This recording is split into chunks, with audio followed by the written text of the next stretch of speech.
feliz en su matrimonio, que su marido era el mismo demonio. Tenía el hombre un poco de mal genio, se quejaba de que nunca fue tierno. Desde hace ya más de 3 años recibe cartas de un extraño, cartas llenas de poesía que le han devuelto la alegría. ¡Ole! ¿Quién te escribía a ti versos? Dime, niña, ¿quién era?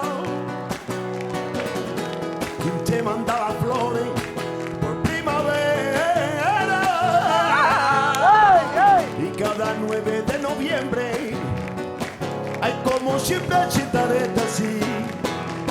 Te mandaba un ramito de violeta. Y cada tarde y al volver su esposo, cansado de trabajo, baila, mira de reojo. No dice nada porque lo sabe todo. Y ella es así feliz de cualquier modo, porque le escribe versos.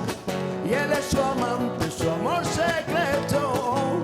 Y ella que no sabe nada, mira a su marido y luego se calla. ¿Quién te escribía a ti versos? Dime, niña, ¿quién era? ¿Quién te mandaba flores por primavera? Y cada 9 de noviembre hay como siempre citareta así. Te mandaba ahí un ramiguito de violeta.